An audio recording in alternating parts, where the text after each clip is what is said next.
Hi, everyone, and welcome to another episode of the Ethicast. I'm your host, Bill Coffin. Our guest today is Christina Won, Leader Learning Center within the Legal Compliance and Corporate Affairs Department of Workday, an on-demand financial management and human capital management software vendor headquartered in Pleasanton, California. At Workday, Christina is known for her ability to weave her natural love for storytelling into her work as a way to drive employee engagement with Workday's Ethics and Compliance program, which, by the way, has earned Workday three-time World's Most Ethical Companies honors.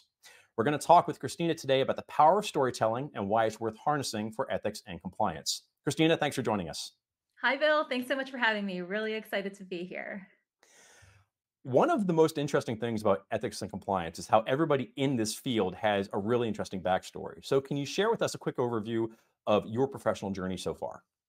Yes, I would love to. Thanks so much, Bill. So, I began my career at the Justice Department in Washington, D.C. I was straight out of college and in an honors program that sort of slotted young people into positions. And I was working at the Antitrust Division as well as the FCPA, the Foreign Corrupt Practices Act section. And from there, I moved on to work for the in house ethics and compliance teams at a couple of big companies, Volkswagen and Discovery.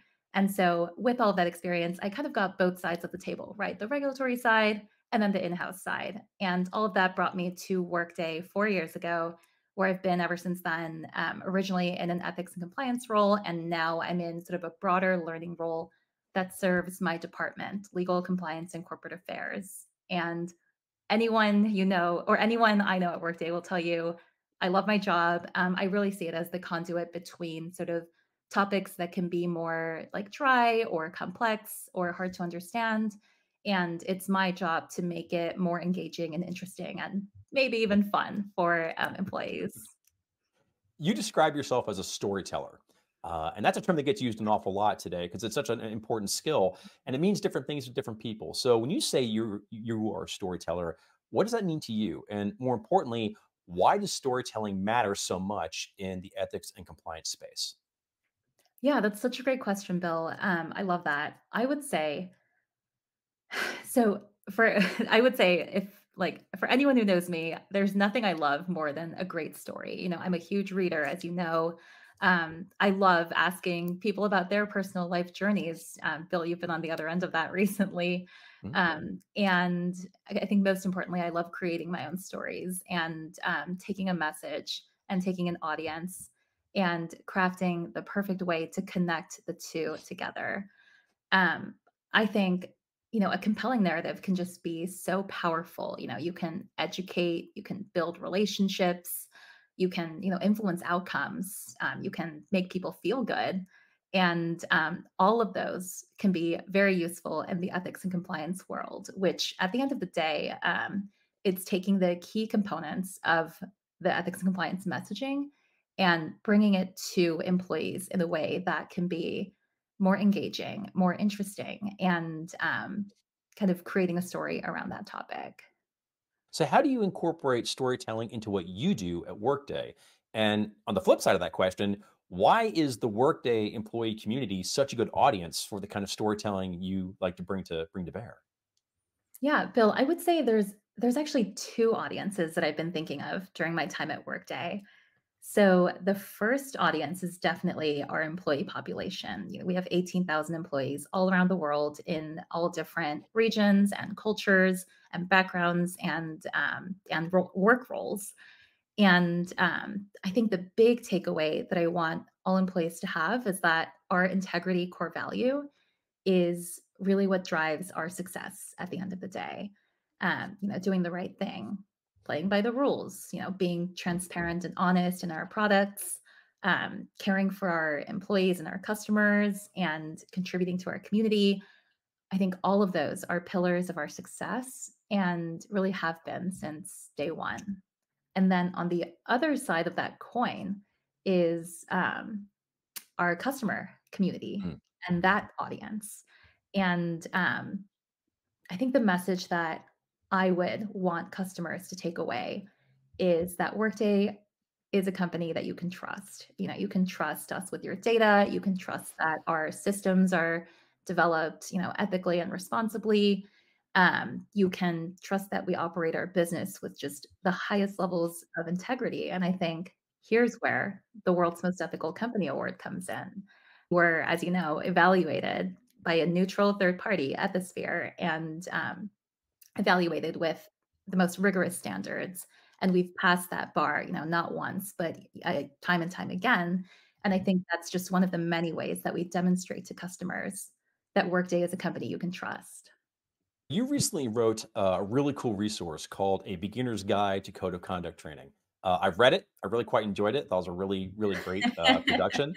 Thank you. So yeah, so I guess what I would love to know is if you can talk about how you developed this, and specifically, what were you solving for when you decided to create this resource, and what would you say differentiates this particular, book from other code of conduct manuals and resources that are out there?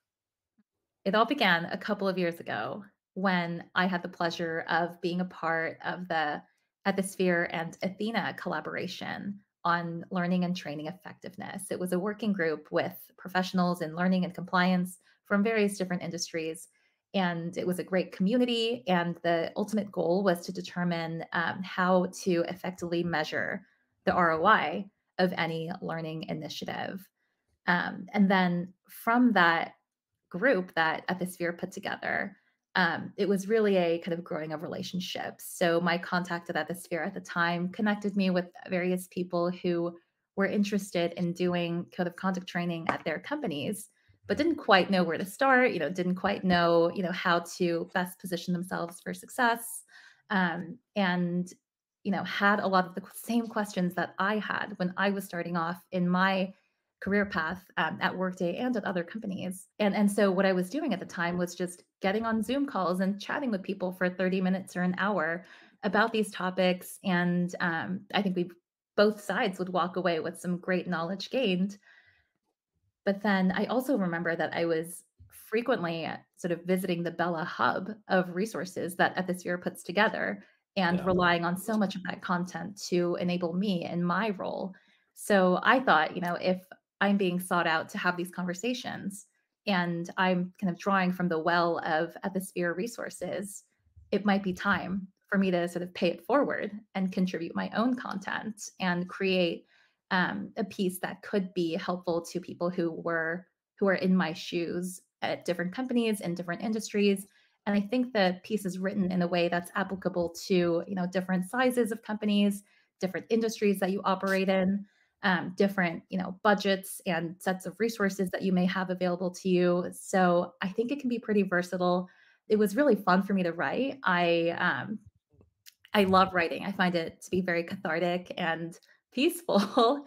And I mean, it's a long piece, and there are many different components to it. But I wrote the whole thing on airplanes and in airports. Actually, this summer I was doing a little bit of traveling, and it was a great way for me to kind of get in the zone Yeah. for a chunk of time and lean in for a few hours at a time and just pound it out.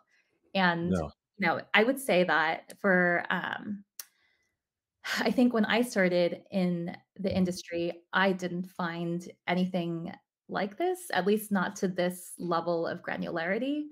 And because of that, I learned by trial and error and lots of error, I will say. Um, and I would ask questions, I would try different things out, I would explore new paths and make decisions just based on the information that I had at the time, to varying degrees of success. And I think if there's a lesson that I learned that can be useful to someone else at another Mhm. company, like I would then just writing this whole article, it was worth it. If Mhm. someone somewhere else can take a lesson about, how to take a more creative approach or save some money or choose the right vendor to work with Mhm. or incorporate leadership at different stages of the process, whatever it is, if it's helpful to one other person, then it was worth the effort. When you say that you really enjoy writing, I got that when I was reading. I'm very fascinated by just, the way the tone in which you wrote it and how much it kind of elevated the effectiveness of the piece. So I'd love to learn a little bit more about your voice as you write in terms of, as you're writing, as you're expressing yourself as a trainer, as an ethics compliance leader. The way you write is very person to person. So can you talk a little bit about that? Oh, absolutely. This is such a great follow-up question, Bill. I'm actually going to quote, a book that I loved in my childhood, The Catcher in the Rye, which I'm sure is familiar to you and to many other audience members. Sure. The character Holden says, every time I read a book, I know it's a good book if I wanna call up the author afterwards and just have a conversation with them, and that to me is what makes a great book, and, I mean, I said earlier, I love reading, and I've read a variety of different kinds of books, and, Mhm. I often think about that line from Holden when I Yeah. finish reading a book. Like, sometimes I would love to have a conversation with the author about, how they came to this topic, how they did the research, how they created this world that really captivates the reader Yeah. and, drew me in personally. Bringing that same mentality where you sort of imagine your audience and think about what they would wanna learn from you and, what lessons they could take away Mhm. and then communicate that in the most human, personable way possible. You know, I think in this industry, we've all read things that are bogged down by legalese or just not clear and straightforward in a way as it could be. And this is I wanted this, document to be as much of a departure from that as possible. So I tried to just bring my regular speaking voice, which I use all the time when I communicate with our employee population. Mhm. You know, the average employee at any company is not an expert at all in ethics and compliance topics, and it's not their job to be. It's our job Mm. to take that content and bring it to them in a way that's approachable and manageable and clear. Mhm. And that's the when you talk about voice, that's the voice that I like to bring to anything that I write. I wanna give you congratulations on, the recently completed Workday Rising annual conference. This is a very big event, very big deal, a lot goes into it. But for those who don't attend it, can you describe what Workday Rising is and your participation in it? Because I understand that Workday's trophy for the 2023 World's Most Ethical Companies was somehow involved, maybe? Yes, absolutely. Thank you so much for your good wishes. Yes, Workday Rising is our biggest customer event of the year. And it's held every year for kind of this growing number of customers, prospective customers as well, partners, vendors, et cetera, and just members of our greater community. And this year it was held at the Moscone Center in San Francisco, California, very close to where Workday is headquartered. And we had about 15,000 attendees total. So I attended for the first time this year. So it was all new to me. And it really brought the magic of Workday to life. Workday as a company and as a product like enables thousands of customers around the world every day and to see those customers all congregate and bring their passion and their curiosity and their questions and the challenges that they've faced and the solutions that they've come up with and are eager to share with others.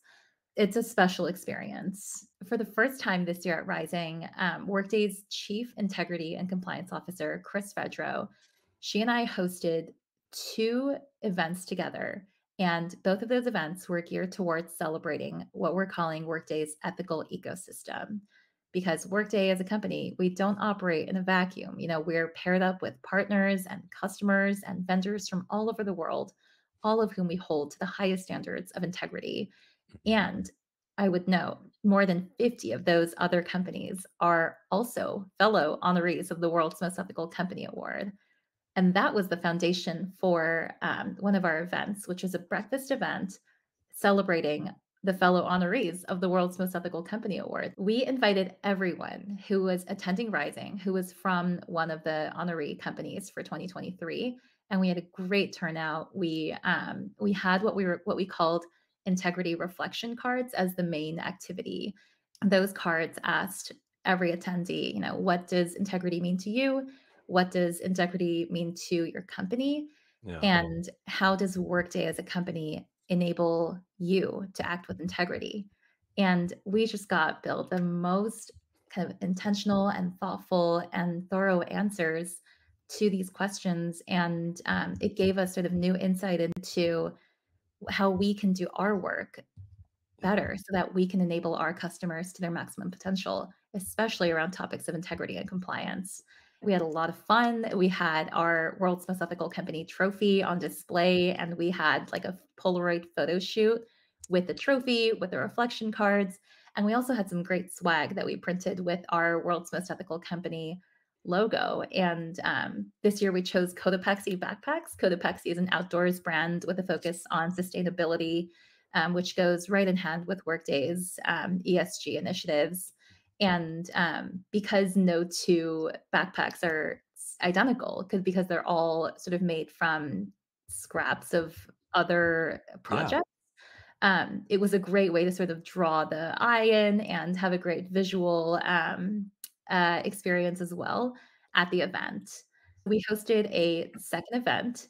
It was very similar, except that it was open to anyone who was attending Rising. So, not necessarily anyone who had ever heard of Ethisphere before or anyone who had heard of the World's Most Ethical Company Award, but it was a great way to connect on this topic of integrity and demonstrate to them that, because Workday is a, 3-time winner of the World's Most Ethical Company Award, Yeah. that we are a company that you can trust, which is the message that we always want everyone to take away. And then also to get them thinking about the core value of integrity and what it means to them and what it means to their company. And we had a very similar level of engagement, great reflections, great insights. And I think what I was really excited about is that people walked away thinking about, integrity and Mhm. ethics differently after having attended these events. So was very happy to do that. We also had, of course, on our expo hall floor, we had our compliance and trust booth, which is a mainstay of the Rising event. And that booth had, in large font written across the top, one of the honorees of the World's Most Ethical Company Award. Yep. And we also had a photo wall from the 50 companies that are also honorees of the World's Most Mhm. Ethical Company Award who are also attending Rising. We had a photo wall that displayed those company logos in full force, and at the top it said, "We're Yeah. in good company," which is really the Yeah. bottom line of all this. The ethical ecosystem that we're operating in. Yeah. Where should people go to learn more about the work that you're doing at Workday? Chris Fedro, the Workday's Chief Integrity and Compliance Officer, Chris has written a fantastic blog post for the past few years on every time that Workday has been honored with the World's Most Ethical Companies Award. And it's available on the Workday blog. This year, I think it's called Harnessing the Power of Ethics and Integrity for Technology Excellence. And she and I always sort of collaborate on these blog posts together, and it really gets the message across of Yeah. what this award has meant to Workday, and it dives into various aspects of that. So, love that. And then the last place that I would direct people to is just I would love to hear from anyone who is, working on these same topics, or facing similar challenges or issues, or kind of coming up with solutions in a creative way. Bill, I will talk to I love talking. I love great conversations that come out of our industry. I Yeah. love the connections that I've made through Ethisphere and through the ethics and compliance world. And I welcome anyone to reach out. And you can reach me at Christina.Won@workday.com. Fantastic. Well, Christina, it's been terrific to talk with you today. Thank you so much for coming on the show and to share all the wonderful things you're working on at Workday. Thanks so much for joining us. Thank you. This was such a fun conversation. I'm Bill Coffin, and this has been the Ethicast. For more episodes, please visit the Ethisphere YouTube channel at youtube.com/ethisphere. And if this is your first time enjoying the show, please make sure to like and subscribe either on YouTube or on our podcasting platforms at Apple, Spotify, Google, and Amazon Music. Thanks so much for joining us. And until next time, remember, strong ethics is good business.